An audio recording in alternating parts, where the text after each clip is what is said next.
I am talking about a transformative system that will bring change. And this is where I'm looking at women coming in strategically to be part of after 2023 elections. How would you do that when at the age when you are supposed to be learning, you are giving out in marriage? All right, Abuja, you're welcome this beautiful evening. Very sunny day it has been in Abuja. You're welcome to Data Chart, the program that interrogates, that analyzes and interprets polls and survey findings to help you make sense of the numbers. I am Nelly Obuche, and it is Data Chart. Stay with us.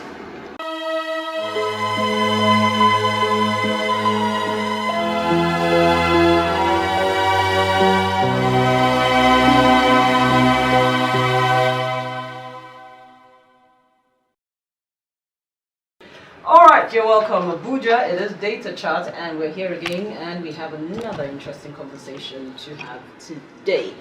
Okay, so today we're going to be looking at something really sensitive. We're looking at female participation and representation in governance. That's what we're looking at today.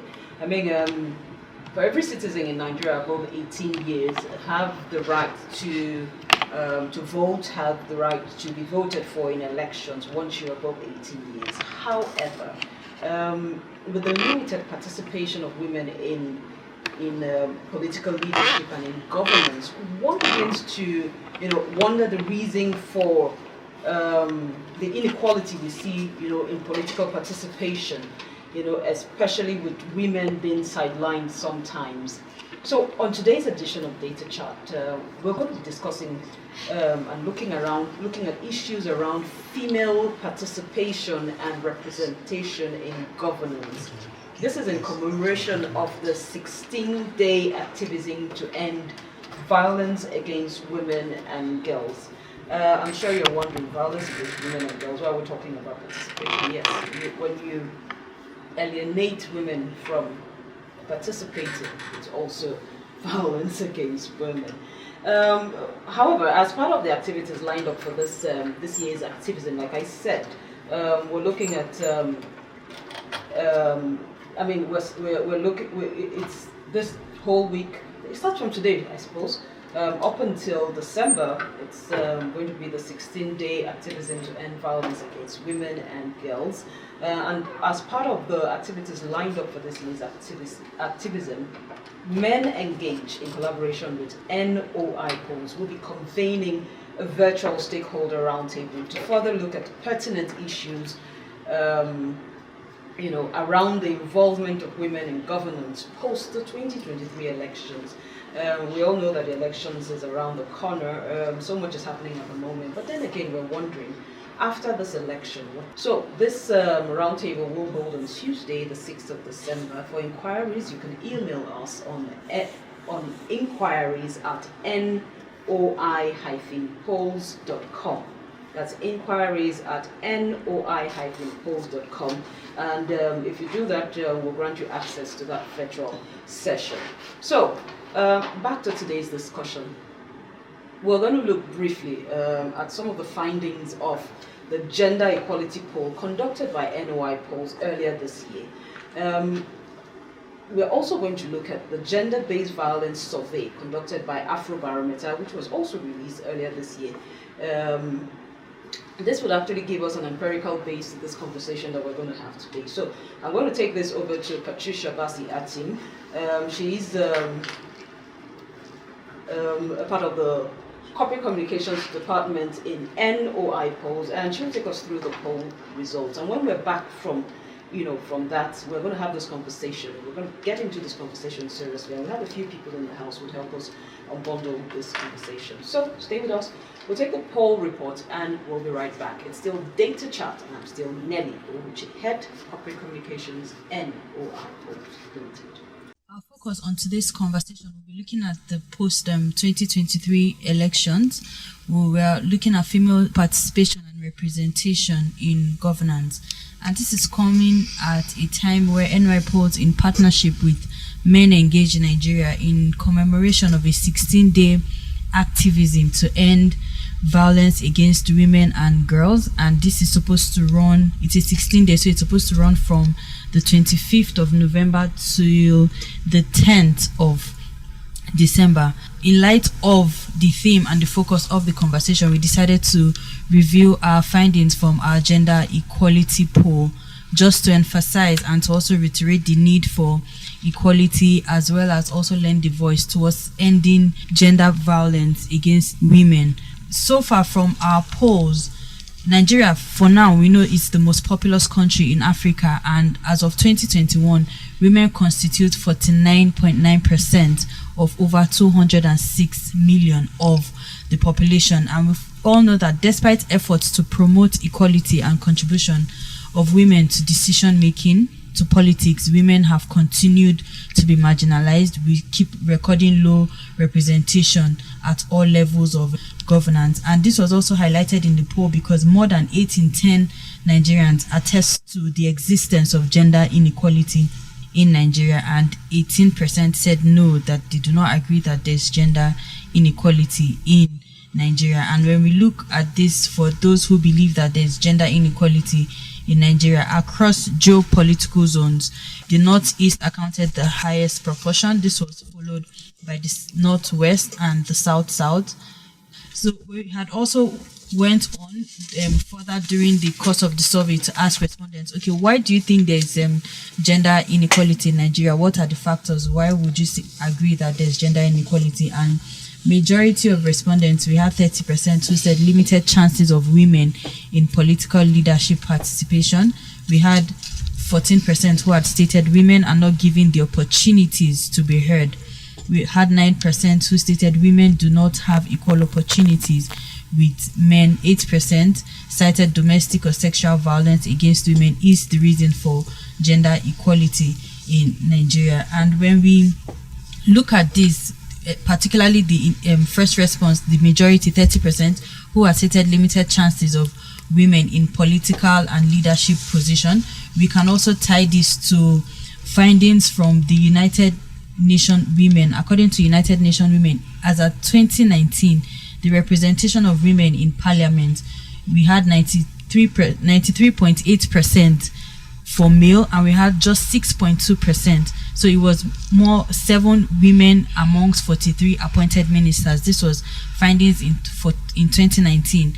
For the Senate House, we had 7 women out of 72 men occupied principal positions in the Senate.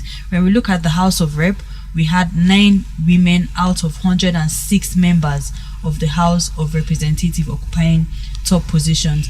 If we also look at the recent, from the final list that was presented by INEC for presidential, those running for the 2023 general elections, only 381 women amongst a total of 4,259 contestants for President and National Assembly.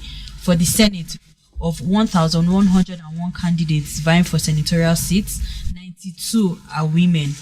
So when we tie that to our recent findings, this also shows that gender inequality indeed is prevalent in Nigeria. And we had further down the poll, we had asked, what do you think should be done to overcome the gender inequality in Nigeria? We had respondents, 33%, citing mobilization of community-based awareness programs, encourage female participation in leadership positions.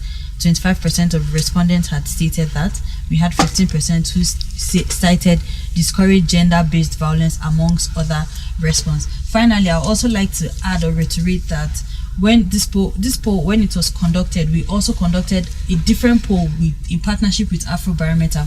We are the national partners of Afrobarometer, and it was interesting to find out that when we had conducted this nationwide face-to-face interview, we also saw that most respondents that were interviewed, 6 in 10 Nigerians, 61%, affirmed and stated that women should have the same chances as men of being elected in political office. And only 1/4, that's 26% of citizens, said that Nigerian government is performing fairly well or very well in promoting equal rights and opportunities for women in Nigeria. All right, you're welcome. That was Patricia Basi Atim. from NOI polls, and she did justice to those, the gender equality poll as conducted by NOI polls, and the gender-based violence polls survey as conducted by Afrobarometer. Okay, so the numbers, we'll look at the numbers. So to give a clearer perspective to all of those numbers that have been thrown up by the polls, we have the executive director, Women Trafficking and Child Labor Eradication Foundation, that's WATCLEF, Mrs. Imabon Ladipo Sanusi. You're welcome. Thank you, Nelly. Good evening, Nigerians. Evening, good to have you here today. Thank you. All right, we also have Mr. Peter Obi Onyigwe. He's the North Central Coordinator for Men Engage Nigeria. You're welcome. Thank you so much. Hello, Nigerians. All right, good to have you both here. All right, so we looked at the numbers, gender-based violence, and this is in commemoration of the 16-day activism to end violence against women and girls. Let's even start from you, Mr. Malcolm. Tell us about this whole activism team. What is it about? It's all about focusing on issues of women. It's all about highlighting the need for protection and including women. It's all about bringing the issues of the girl child and women to the front burner. I think it's something about everyone holding hands in the best interest of women and girls. You know, if we didn't have this kind of a program, I'm sure by this time of the year we'll all be folding our hands. But from now till December, this is what we'll be doing. We'll be bringing these issues up and up. We'll be raising the dust on these issues. So it's all about things that are being done at the United Nations and the global level in the best interest of women. Women must be brought to the round table. Women must be included in decision making, governance, agriculture, health, all sectors. Is all about making sure that the women's rights are protected. Fantastic. I want to hear from the men now. Men engage. One wonders why men engage is getting involved, where the men are getting involved. So tell us, elections. I mean, we're narrowing this down to election. What has gender equality got to do with women's participation in governance? Yeah, thank you so much, Nelly. From the polls, one of the polls, indicated that 31%, that's female respondents, and also 27%, which is also male respondents, actually say there are few to women in influential positions. I mean, places of authority. And from the earlier introduction we had, it shows that there is serious disparity. There are no women in key positions, political positions, leadership positions. I'm not just talking about quota system, giving women quota systems, but we are looking at inequality that has affected women. From this poll, it tells Nigerians that women are not there yet. And for us to be part of commemorating this day shows that we need to raise our voice to the loudest, to make sure that women are involved. I will take you back to Patricia's analysis. She said that in the recent National Assembly, we only have 7 women out of 92 in the Senate. That is a very poor remark. That is a very, very poor. And we also have we have 9 women out of 106 members. Yeah, so it tells us that there is a serious gap and there is need for women to be involved in politics. I think later on we'll have opportunity to look into the advantages when women are involved in political leadership and other decision-making levels in the government. All right.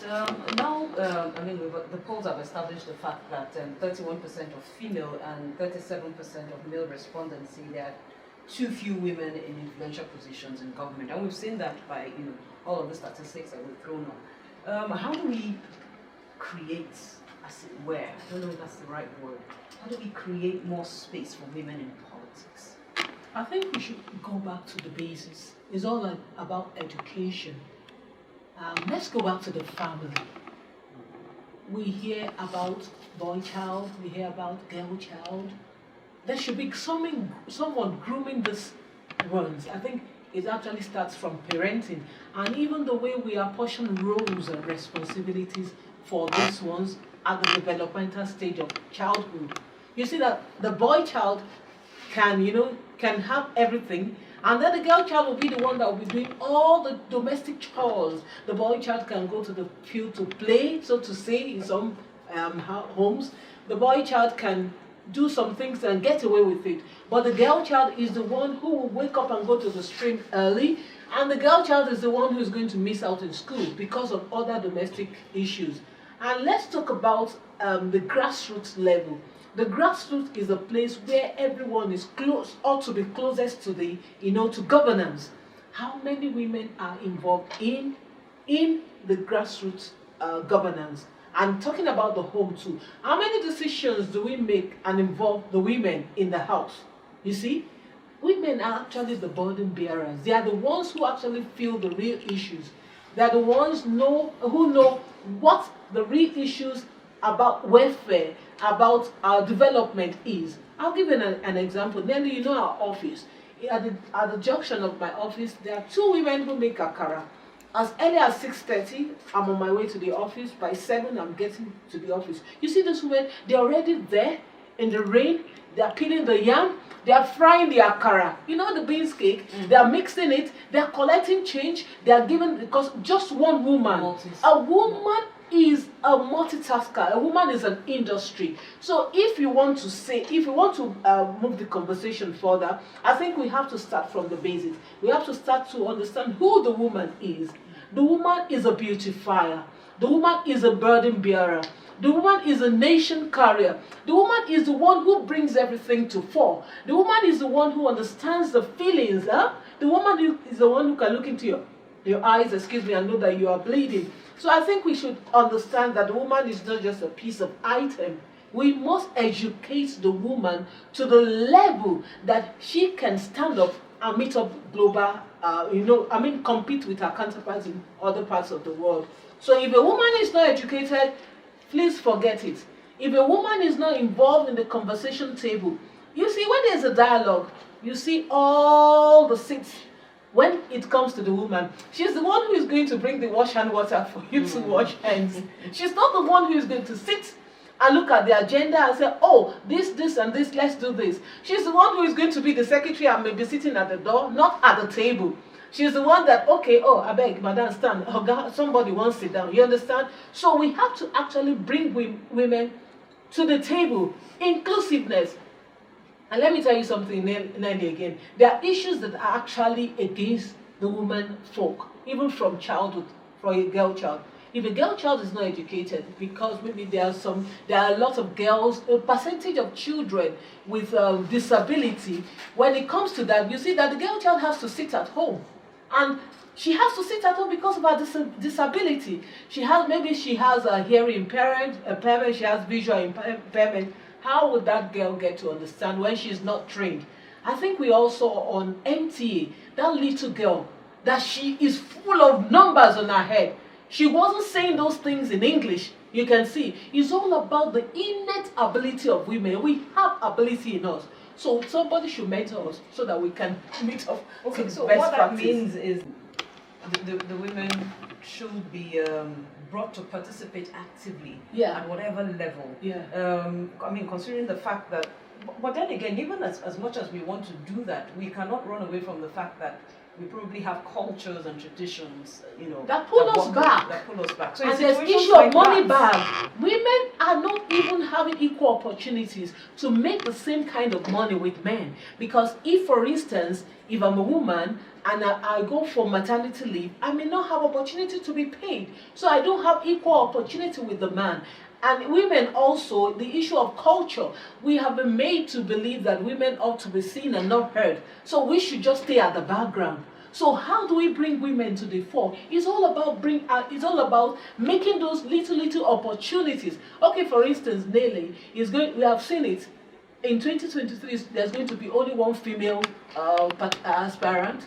Thank God, the judgment on Thursday has brought her back. So after that, if she wins, fine. Then one woman out of 36 states, isn't it?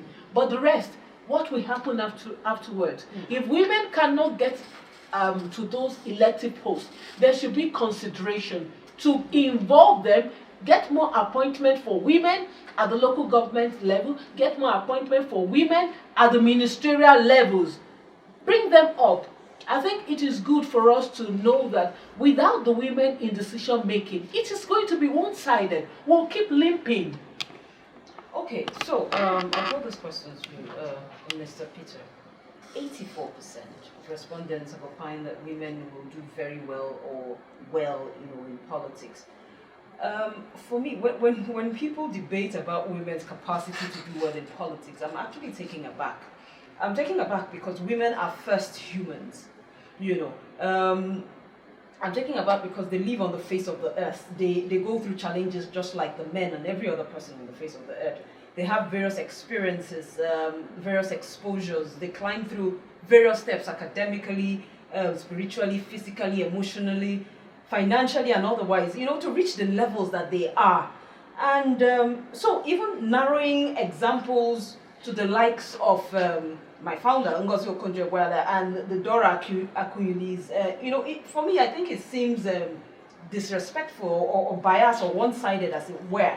Because first, we are first, humans, and second, secondly, we are women. So why do people think, it's something I really need to understand, why do people think that women do not make for good or for better candidates in politics, yet they are the first port of calls, when they want to do grassroots mobilization. So they have the women wing, they have the Alojas, that do the mobilizations in the market. But once it goes beyond that point, it's the men. Why do, I'm throwing this to you because one, you're a man. Why do people think that we are this daft? First of all, I don't think women are daft, and I actually agree with what Madam said earlier on. There is need to go back to the grassroots. I'm coming to the question. There is need for us to go back to the grassroots, and there is need for us to educate the girl child, properly, because if we don't do that, we keep on having the gaps and this disequilibrium we have in the system.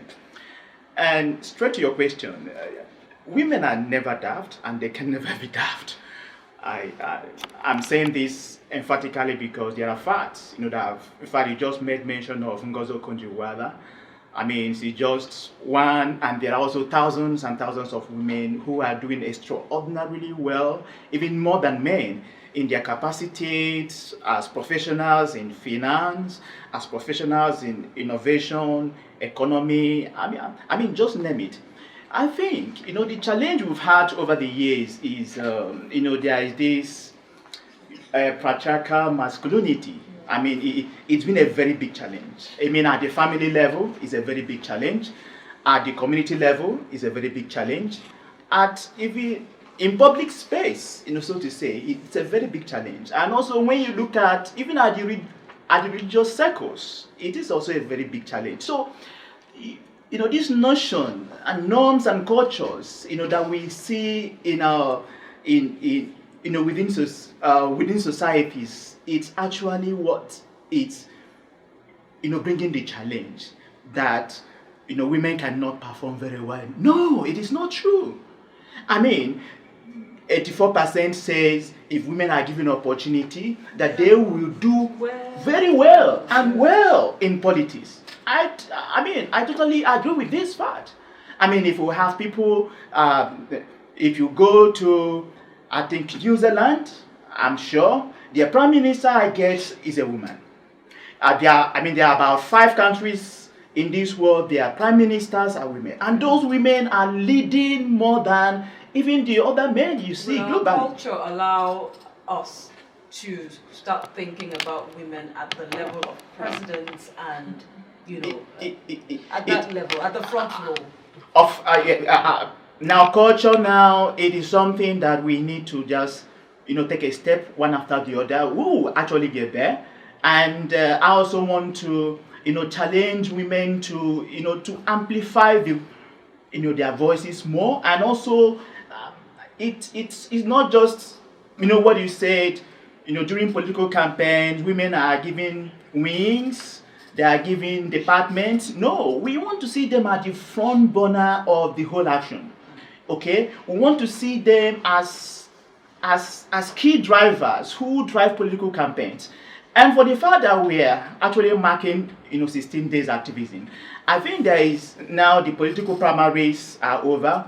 We're looking at 2023. What happens after the president is elected? The senators have taken offices. Do we just leave it there? No. For me, this is also an opportunity for women to gather momentum, to take action, go to the front burner, and make sure that that we change the narrative. We are looking at ministerial appointments. Yes. Women have to be strategically positioned at ministerial positions, portfolios, at the federal level. When you talk about corporate positions, agencies, women have to be strategically given positions, and not just giving positions for giving sake. I am talking about people who will use their brain to transform the systems in the systems that we have in Nigeria that needs to be changed and all that. I am talking about a transformative system that will bring change, and this is where I'm looking at women coming in strategically to be part of after 2023 elections. How would you do that when at the age when you are supposed to be learning, you are giving out in marriage? There's sexual and gender-based violence. Nelly has said she's going to give us opportunity to talk about what we do. Painfully, 49% of girls in our shelter under rehabilitation, they are victims of sexual and gender-based violence. So when a child is pregnant at the age of 13, how can a girl child, who is a child, nurture a child? So you talk about a lot of mental health issues. A lot of women have come out in the past. You can see they have all curled back. They have all gone back. We can't hear them again because they are feeling the pain. They are feeling really, battered. I think if women's mental health is not re-engineered, even right from the home front, we are not going to fly. Sorry, can I just make addition? I think sometime ago, women were not allowed to take part in sports. Yes. But that has changed. Yes. I think with time and with reinforcement of pushing all these issues, I think we will actually get there. And also sometime in the past, there are certain things that women were not allowed to do. But because we have women have raised their voice and continue raising their voice, we don't have to give up. At this time we didn't make it, but we need to keep on fighting. It is something we'll win one day, and victory will be there. I hope one day we are going to see everyone. The governor and running mate female. Presidency, running mate female. I hope it will come to that one day. I look forward to seeing it in this election. Unfortunately, the elections are here and it's really not looking like it. But let's hope for that. We're going to take a short break. And when we get back, we'll continue with this conversation, and we'll also open the phone lines to hear from you, from Nigerians. It's still Data Chart, powered by NOI polls. We'll be right back, right after the short break. All right, you're welcome back. It's still Data Chart on Ray Power 100.5 FM Abuja, and I'm still Nelly. Remember, Data Chart is powered by NOI Polls Limited. All right, so we've been looking at female participation and representation in governance, and this is in commemoration of the 16-day activism to end violence against women and girls that starts today and ends on the 10th of December. All right, so we still have with us the Executive Director, WhatClef, that's Women Trafficking and Child Labor Eradication Foundation. This is Emma Bonladipo Sanusi, and we also still have Obi Peter Onyigwe. He is not Central Coordinator for Men Engage Nigeria. All right, we've talked about how to get women involved, but I really like to, sometimes there's this debate about, why do we keep talking about this women thing? And I think the men sometimes get really, tired, or as it were, and saying, you guys just keep talking about women. But then again, we're going to open the phone lines, and we'd like to have hear your take on all of this. And like I've said, in several forums, that this is not just about women. I want you to look at it like your daughter. If it were your daughter, I mean, what are the plans that you have? I mean, a lot of people have daughters and they dot on their daughters, And one begins to wonder, when you look at your daughter, what do you see? Do you see a child roaming around the streets, begging, or a child doing... Do you have plans, hopes, aspirations for your daughter? Let's not even talk about the wives. Sometimes we say, let her just go and sit down somewhere and, we'll bring money and we'll take care of her. We'll talk about your sister, let her go get married and, stay in her husband's. Let's even talk about your daughter. The girl child. Yes. What are the plans? When you look at your daughter every day, what are your plans like for your daughter? How, regardless of, your economic status at the moment, where would you like to see your daughter in the future? How are you preparing your daughter for the future? Would you like to see your daughters like to be like the names that we have called today, the Ngozi Kunji-Welas, the Dora Kuiris, those names that we hear every day? Would you like your daughter to be like that, or would you rather she's in some place sitting behind and probably at the door and taking notes? How would you like to, that should be the reason why you should step up as a man. Because sometimes say, why are the men getting involved? Thank God for organizations like Men Engaged. Why are the men getting involved in conversations about women? This is the reason why they should get involved, because it's about your daughter, it's about your sister, it's about your mother, it's about your grandmother, about your aunt, it's about your next door neighbor who's a female, it's about your colleague who stands, with you every day. That's the reason we're having this conversation. So we'll open the phone lines. The numbers again are so we'd like you to call in and let's have this conversation. The numbers are 0818. Okay, I'll take that again. The number is 0818 4270 287. I'll take that again. 0818 4270 287 and 0818 4270 265. 0818 4270 265. Let's hear you. Or, hello. Good evening. What's your name? Where are you calling from? Okay, my name is Paul. I'm calling from the state. Paul, let's hear you. Okay. Going to your question and the role the men play in the projection of their daughters, I want to believe that this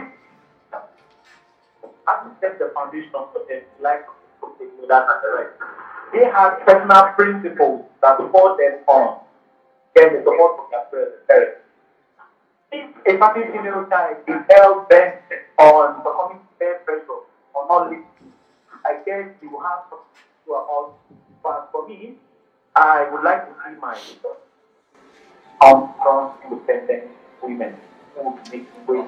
All right. The line is breaking. We didn't hear so much of what you said, but I think I got a little bit of it. I'm sure you'd really like to see your daughter become something interesting in the future. Let's see who we have. Hello. All right. So keep the calls coming in. The number again is still 0818 4270 287 and 0818 4270 265. Let's hear you. Hello. Good evening. What's your name? Where are you calling from? My name is Ola from Lagos. All right, Ola, let's hear you. It is a very important topic, and anybody who wants development should know that. I mean, such a society should fly with all its wings. Thank you. And as it is now, Nigeria is not flying with all our wings. And perhaps that is why we are where we are now. Women bring, special things to the table. It is a woman's decision that will have humane approach to issues. So if we want development, it is time we become intentional about whatever thing we do to encourage our women in politics. Thank you very much. Thank you so much, Ola. We appreciate the time. All right. Okay, so keep the calls coming. I would like to hear a lot of us talk. Let's hear what you think about this conversation. Okay, so we're still talking, and we still have I guess in the studio. So we've also looked at, we've talked extensively about the family being the bedrock of the society and the role women play, in nurturing. And I mean, for anybody who nurtures, I think that's a very influential role. Sorry, can I make reference to an example of what you did for that question that you asked? What would you want the girl child? What would you want to see in the girl child? So on October 11th, as the International Day of the Girl Child, October 10th, sorry, we organized he for she grooming session, and this was it. We allowed the boy child to speak for the girl child.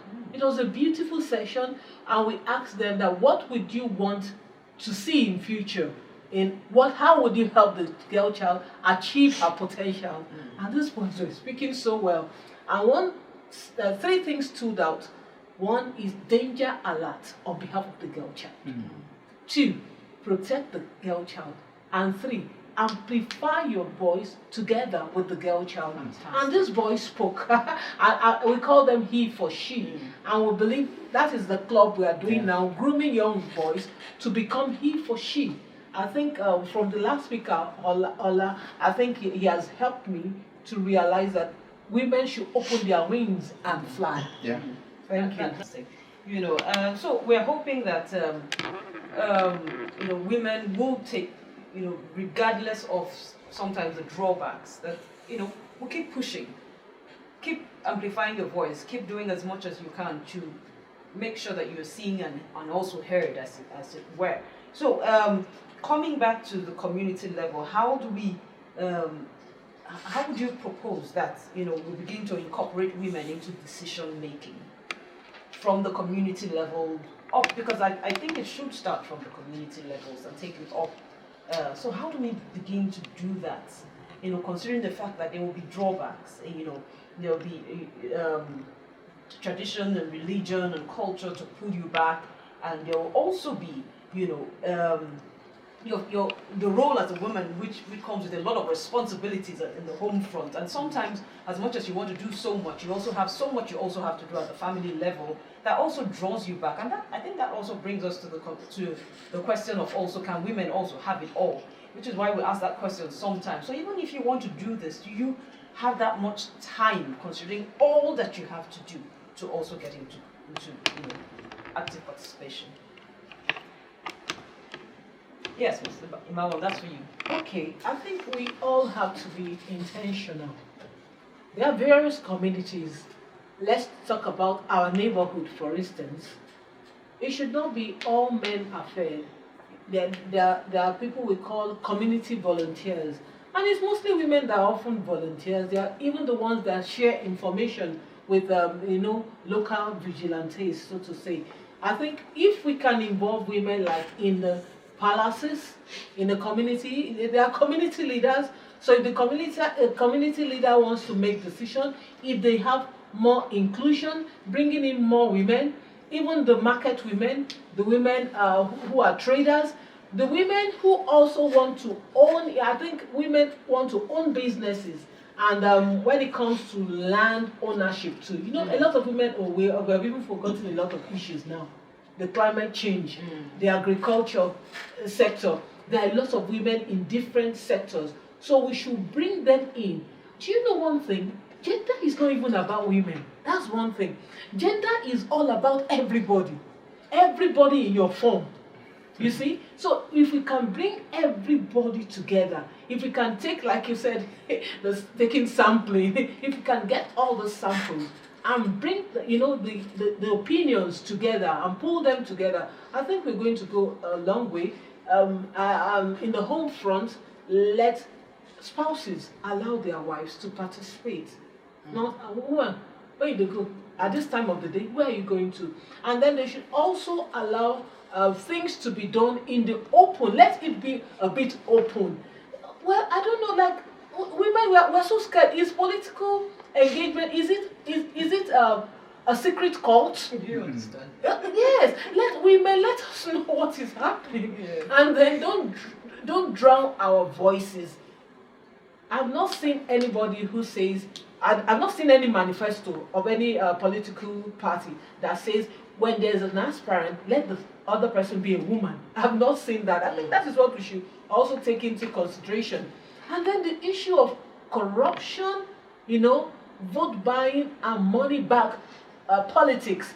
We should do away with that and give everybody equal opportunity.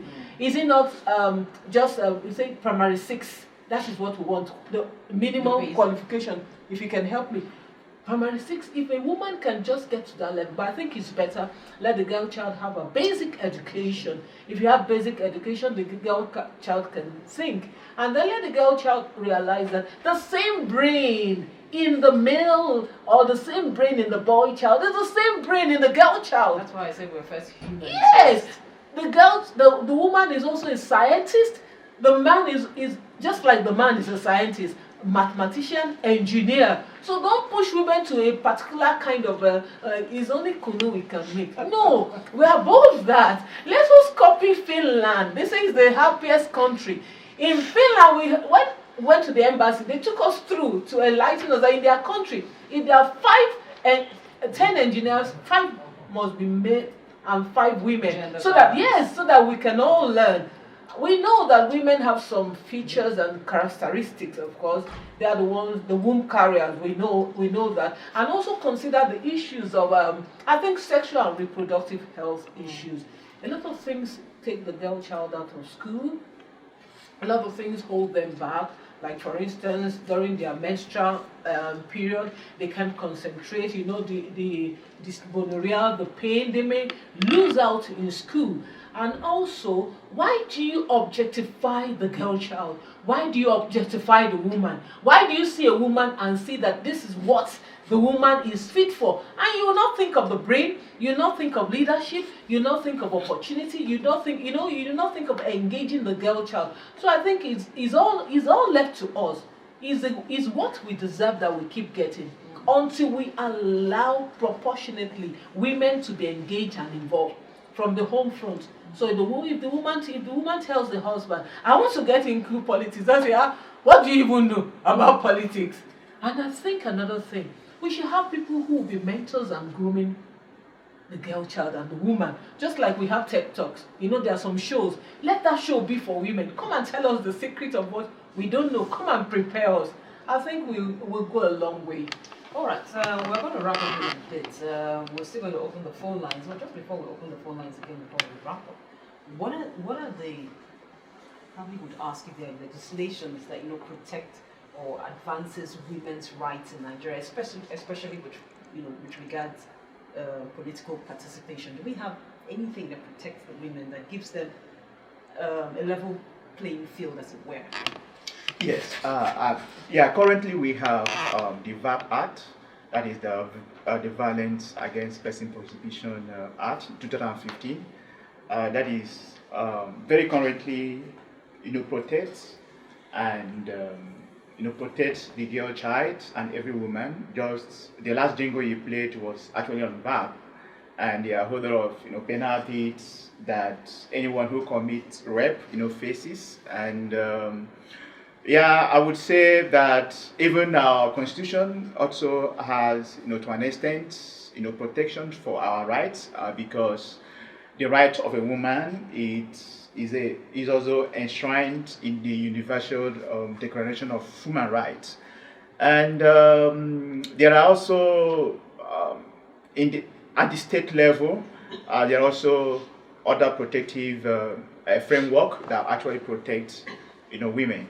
But for the VAP right now, like most states, if I'm not, I think we have about 30-something states now that have signed that into law. So that becomes effective, at those state level. But, I also want to make this point that, referring back to what Madam Imobon said last, is for the fact that at the community level, there are a whole lot of responsibilities for the man, for the traditional rulers, for everybody. Just nearly the last question you asked, how would you like to see your daughter? That's a very important question for me. I mean, as a man, I want to see my daughter be someone very, very important in future. That means men should stop sex selection at birth. You should Yeah, not that's say you want only boy, boy, boy. of course, and that's very, very important. You know, the preference for boys to girls, there shouldn't be. And those things are Yeah, ingrained in our of culture. course, those things are very, very important at the family level. I mean, there are girls who are doing fantastically better than boys. I mean, so Alright. these are some of the things we have to, put into practice even at the family level, and it's also very, very important to say that at the global level, there is the global treaty, to protect every woman and child, which is very, very important. And just my final point, the Violence and Harassment Convention of 2019, Nigeria is yet to ratify that. Okay. This is actually at the workplace, that protect women at the workplace. Women get half pay, and sometimes men do get the big payment. Why should this be? Okay. So these are some of the issues we have to look at and consider. All right. On a file, I want to hear what people have to say. Okay, I'll take it one or two calls before we wrap up. It's 0818 4270 287. I'll take that again. 0818 4270 287 and 0818 4270 265. I'd like to know what your take is on this conversation. Where you would like to see your daughter in future? What are your plans for her? I'd like to hear people talk glowingly about the women in their life, their wives, their daughters, their mothers, their sisters. Let's see if we have any calls. Do we? All right. So while we wait for the calls to come in, I would like us to wrap it at this point. What's your expectation post 2023 election for women in terms of participation in government? What would you love to see moving forward? Well, moving forward, I would like to see more women in elective posts, ministerial, directorate level. I would like to see more engagement and spaces opening up for women participation. And I think I would like to see inclusiveness in everything.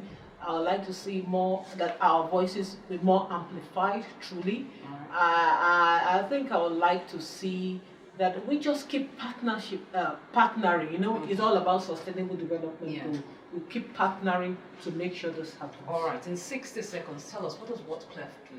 WhatClef rehabilitates, rescues, reintegrates traffic victims of sexual and gender-based violence. So far, we have done 13,670 support for victims of human trafficking. We partner, we refer. Currently, for the SDG goal 4 for education, we have 4 girls graduated from the primary school in our shelter, Safe Hope. We have 4 girls graduated from secondary school. We have 2 who did their matriculation. We have 3 who have served NYC. So we are happy. We have 19 girls, and we have bias for girls anyway. So we have spaces for 20 girls and 10 males in our shelter. That's fantastic. I like the fact that you said there's a shelter. Yes. That's something we don't really see a lot in this country. So I want to say for inclusiveness, persons living with disability, including sickle cell sufferers, we supported 168. So far for this year, we also have returnees who come to shelter with us. So we have 3 returnees currently with us. Fantastic. We don't put our work in the billboard, so you won't see that, because it's all about protection of victims to become survivors. Well done. Thank you. All right, Men Engage, 60 seconds. Tell us what you do. Yeah, Men Engage. We engage boys and girls to eliminate gender-based violence, at the family level, community level, and society generally. And we are a global organization. We have over 600 memberships across Asia, South America, Africa, Europe, And in Nigeria, we have about 20-something members, that cuts across the 6 geo zones in Nigeria. Oh, all right. Thank you very much. All right. We have been looking at female participation and representation in governance, and this has been in collaboration. Okay, with Men Engage also for this activity. And we also have another activity coming up on the 6th of December. There's going to be a stakeholders roundtable where we'll be discussing also issues around women's involvement in governance post the 2023 elections. You can reach us on inquiries at noi-polls.com for access to that virtual session. All right, and we have had for this discussion, Mrs. Imabong Sanusi Lamid. Okay, we've had Mrs. Imabong Ladipo Sanusi, sorry, I think I got lost somewhere. She is the Executive Director, Women Trafficking and Child Labor Eradication Foundation, Whatclef. Thank you so much for always showing up for us. Thank you. Thank you, listeners. All right, we've also had Peter Obi, not the one you know. We've also had Peter Obi, where he is the North Central Coordinator for Men Engage Nigeria. Mr. Peter, you're welcome. Thank you so much. I expect more women to form alliance after 2023 so that they can get more portfolios in Nigeria. Thank you so much. All right, so this has been in commemoration of the 16-day activism to end violence against women and girls. It starts today and it ends December 10th. This is all we can take on today's edition of Data Chart, sponsored by NOI Polls. I am Nelly Ouche, Head Corporate Communications, NOI Polls. Remember, women's rights is human rights. Have a fantastic day.